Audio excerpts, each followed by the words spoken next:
And here's your prescription. I know just the pharmacy to get this filled. Who are you? A pharmacy benefit manager. A middleman your insurer uses to decide which medicines you can get, what you pay, and sometimes even which pharmacy you should go to. Why can't I go to a pharmacy in my neighborhood? Because I make more money when you go to a pharmacy I own. No one should stand between you and your medicine. Visit phrma.org/middleman to learn more. Paid for by Pharma. We're coming, and we ain't backing down. We don't need a bunch of cats in here looking in the mirror. Everybody just do your job! You understand that? Hey, will you shut up? I'm bitterly disappointed with the officiating today. Guys being dudes. And they run through our like through a tin horn, man. Thank you, Lee. I know what you're thinking. It's a lot of crucifix. It's like a lot. It's pretty prominent. I didn't really think about it. I didn't really think this through. But you know what? When you're 2-0 and you build a makeshift, possibly, was sacrilegious shrine to getting your football team back into the playoffs, I'm not going to touch it now. I might add to it. If you see prayer candles up there next week, don't ask. Don't ask. You know what I'm doing. It's my soul that's damned, okay? It's my soul that's going to be, I don't know, probably watching a terrible team for eternity. My name is Stephen Godfrey. This is The Single Wing. Welcome to a side of my office you've never seen before because I'm trying to put all this in video. This is what happens when a 42-year-old complies with the ideas of a bunch of Gen Z new media folks. You get a very, very perturbed man on camera staring into lights, trying not to look at himself. Oh, that's the camera. Where's my eye line? I'm in a great mood. I'm in a fantastic mood. SplitZoneDuo.com. Sign up for Meshpoint. I'm not going to plug it too much more, but Alex has started Meshpoint. I'll be jumping in there at some point. Richard will be jumping in there at some point. Very fantastic. It's good work. I don't know why I got Trumpy there. Very fantastic. Very, very good. I don't have a ton to plug. You should know it by now. If this is your first time, please visit patreon.com. You see I flip my wedding ring around. Sometimes people will say, oh, you're messing with your ring. You must have just gotten married. Nope. 13 years next month. 13 years. This ring, we're already off to a banger start. I'm already way off my show notes. This ring right here, this is my wedding ring, spent 10 months under a, I guess, slab of cement or just buried in the yard and then was returned to me. So I can't remember, which is, I guess, part of the joke. I can't remember which saint it is you pray to when you lose something. I know there's a saint that you bury upside down to sell your house. I know that there's a saint of pets. I remember like the cop one was Michael, Saint Michael the Archangel, because I grew up in a cop house. But anyways, I think it's Saint Anthony that you pray to. Anyways, this ring was completely lost. And one day, I had an old driveway at my house, the kind that had 2 cement strips, like really old. It's like from I think it was poured in the 50s, that we were ripping up, and we were getting like a proper, this millennium driveway because I'm fancy. And, I get a knock on the door. Guy is there covered in like dirt or whatever. And I was in this room, go downstairs. I was like, I don't know what's going on. He's trying to talk to me, doesn't speak English. I am a white male from the South, so of course I don't speak a foreign language. Anyway, he basically just holds this up. It had been gone, I thought long gone, for 9 months, and had fallen and was wedged under a decaying piece of cement. And I was running inside during a rainstorm, walking my dog years ago, and the ring fell off or something like that, or the leash pulled it off. I don't know. Anyways, it was gone. I assumed it was gone. 9-10 months, you just assume something's gone. And then he knocked on the door, and just literally went like this, and it was my ring. So I'm probably now never going to lose it. I will flip it when I drive.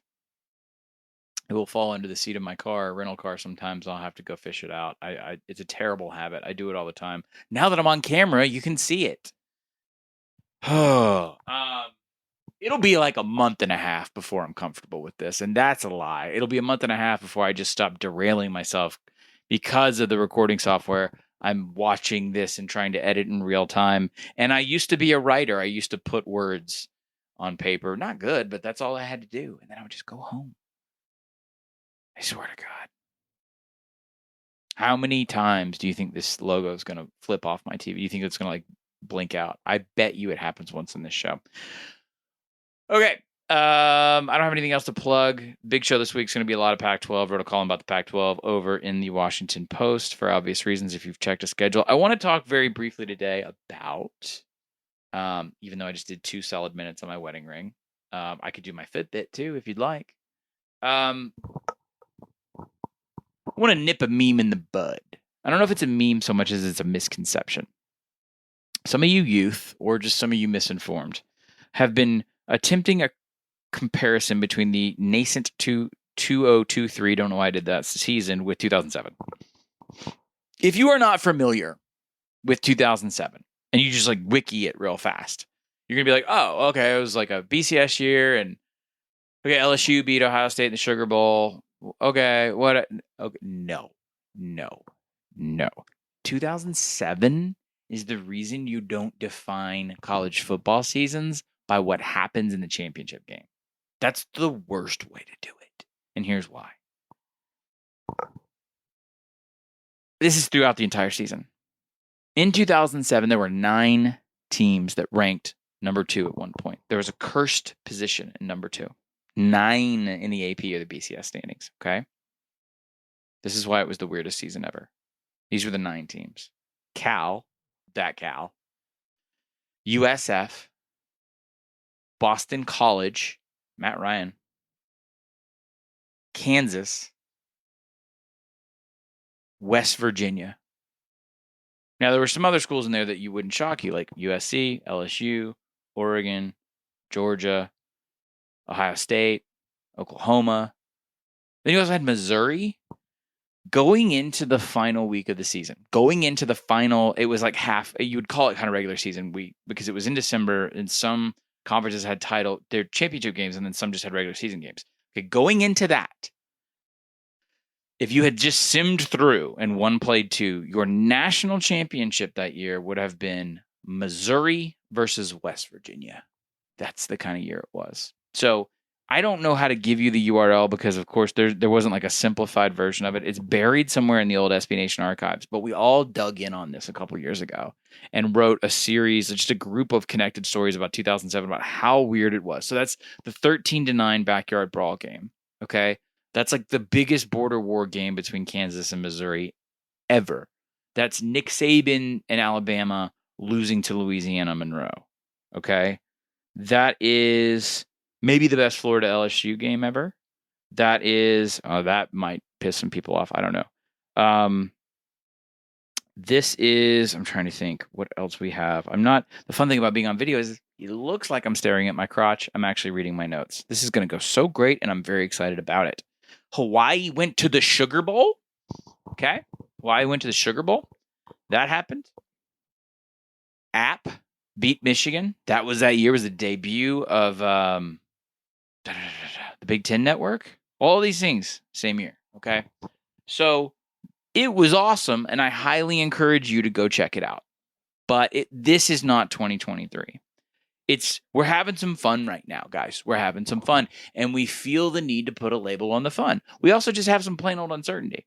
So going into this weekend, as I'm recording this, we don't know about Georgia. They've started slow. That's fine. They were sluggish with South Carolina. Also fine. Still winning national titles doing that, okay? We don't know about Michigan by proxy or by virtue of the fact that I haven't seen their head coach on the field and they've played shitty teams, okay? We don't really know about Ohio State or Notre Dame. They're going to play each other this weekend. So there's no reason to think that our playoff 4, for the last time that there is a playoff 4, is going to be some sort of weird or unique thing. Now, I would like it to be. I know you would like it to be. It's nothing against teams that have been in there and won multiple titles in the playoff era. Your Bamas, your Georgias, your Clemson's. It has nothing to do with that. It just is variety. That's it. That's all we want. We want to see something different. So could that be Texas who beat Alabama? Maybe. Would people who don't necessarily have a partisan, vantage point, a dog in the hunt in the Big Ten, like to see maybe it's Penn State this time instead of Ohio State or Michigan? Sure. But we don't know. They're beating up on P5 teams. They're just not P5 teams that anyone respects. So, it's not West Virginia. It's not, Illinois. They're going to go to Iowa this weekend. So we'll know. We'll have a better idea. Hence the idea that we just need to maybe take a step back on this whole 2007 thing. Oh, there goes the logo. Told you we'd do it at some point. I'm having a great time on video, if you couldn't tell. I'm really excited that this is my life now. It's just write for money. I would write and they would give me money. That was it. I don't know what happened.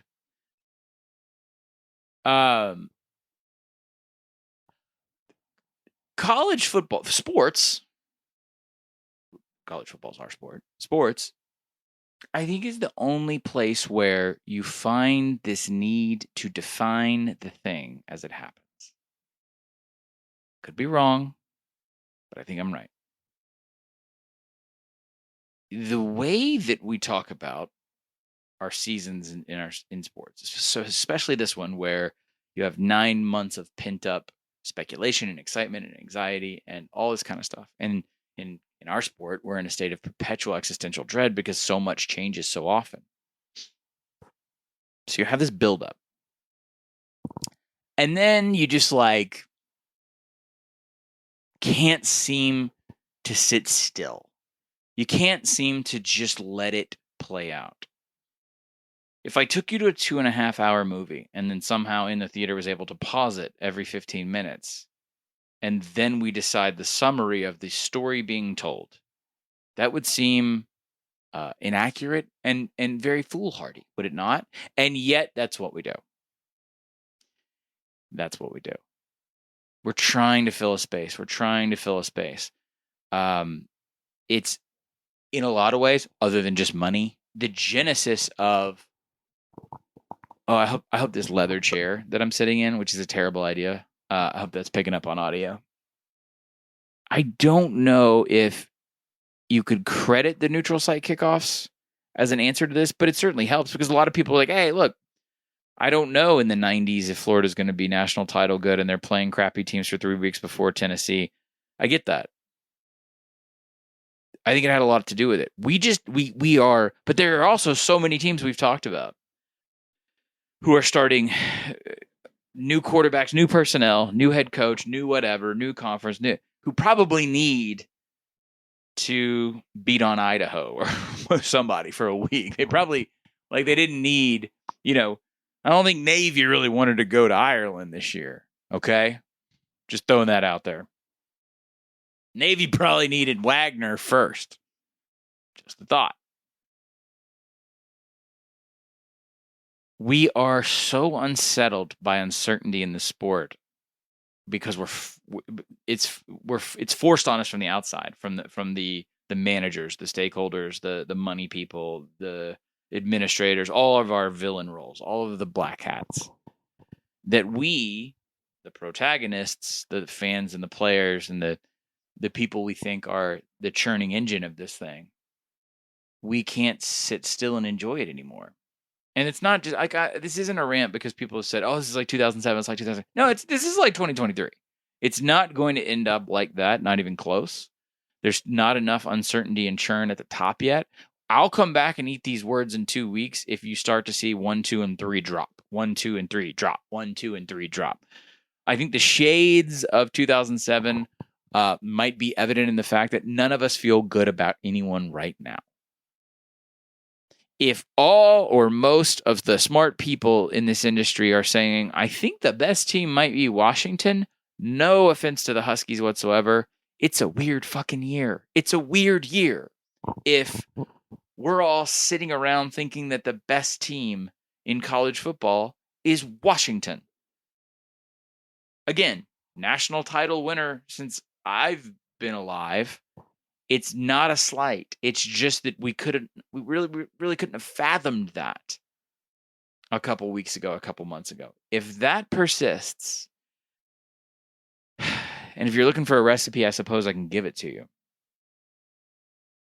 What you would need is you would need some combination right now of Georgia, Michigan, and another top 6 or 7 team eating it immediately. And then as someone crawls up the following week, say it's Washington or USC, they eat it. And then so on, and then so on, and so on. And what happens, or at least by 2007 standards, is that over time, the mediocrity creates enough churn to where it's riveting and weird and wild television. But at the end of it, you got to pick 4 teams. In 2007, you had to pick 2, which was tougher and weirder and ultimately just so subjective that you'll shrug and do it. This is all a fantastic advertisement for playoff expansion, which we're getting anyway. I'm just not sold yet on the idea that some of the teams I'm kind of sick of won't snap into form. We're not at a place where I could still look in this camera, which I think is right there, and tell you that I don't think the national title game will be anything other than Michigan and Georgia. You would like to see a Texas. You would like to see a Penn State, only if you're just looking for variety at the top end. You would love to see a Washington. Like, I can give you a playoff 4 that is unique, but I do that every year. I picked Iowa State to go to the playoff 3 years ago. Not because of a troll. Well, not entirely because of a troll, and not because I'm ignorant. Not entirely because I'm ignorant, but because I'm striving for something unique to happen in this format. And it hasn't really happened a ton in this format. The BCS was worse. I think that's why we all sort of pined for the expansion of the playoffs. So the greater message here is we are so far away from having the knowledge we need to even forecast a couple weeks ahead. There are weeks like that happen. We're going to have a good one. We're about to have a good one, but there are still so many other unexpected things that can happen. So let the movie play out. It's very strange to me, and I've had a lot of, the reason I picked the topic this week was because I've had a lot of people say, isn't this like 2007? Isn't this like this or that? No, this is going to be 2023. We don't know how far the Colorado supernova is going to go. We don't know if, consequently, how far Alabama is going to fall. I understand how Vegas works, and I certainly understand the University of Mississippi. But an 11.5-point line seems so strange going into this weekend, given the feckless offense of the Crimson Tide. We shall see if Alabama has 2 losses before October 1st. We shall see. There's plenty to speculate about. We don't need to put a label on it yet. Please try to enjoy this thing as it unfolds. You're looking for homework for this before we go jump over to the Patreon side of things, and I ask a bunch of questions. Patreon.com/SZD. Thank you for your patronage. Don't worry about 2007. Try and figure out what is going to make this the most 2023 that it can be. How can it be the most of its moment? And then also maybe a challenge even for myself is, what of this format, both in the postseason and the conference alignments and everything that we have now that we won't have next year, and then for the other, for the years following, what would be the best thing that could occur, not for Schadenfreude or, an anger at the way things are going, although if you're angry, I get it, but what would be the most fun and truly entertaining thing that could happen within these parameters? Could it be something very chalky and very reminiscent of how the top has been so static during the playoff era, and then that all falls apart and we get a bunch of new faces in at the last minute? Would it be that an era, I keep saying an era or a generation, I'm talking about the playoff 2014 on, dominated by the SEC, essentially can't produce an SEC, a playoff caliber SEC team? It's possible. It's not likely, but it's possible that you could find a way to split at the top where you've got a 2-loss division champion, probably from the West side in this scenario, beating a 1-loss Georgia. It's possible. I mean, And then that paves the way maybe for 2-1 loss or, something like that from the Big Ten. And then you throw in like a USC and a Texas and you call it a day. It's possible. Or does the unthinkable happen, at least unthinkable right now, which is that LSU snaps into form, Georgia's Georgia. Suddenly you have a real push for 3 candidates this year. I don't think that's going to happen. Figure out. You tell me. Go to the comment section next week in the open thread, and you tell me what you want to see in terms of the weirdest possible swan song for the 4-team format for everything else. It's not 2007, folks. It's not 2007 yet. Look, I would love it if ULM beat Alabama again. I don't think they're on the schedule. I would love to see USF. Oh God, USF at number 2, but I don't think that's going to happen either. All right. We'll see the rest of you on Patreon, patreon.com/SZD. It was a Clinton thumb. I hate being on video. I'm working on it. Thank you for bearing with me. I'll see the rest of you on the big show this week.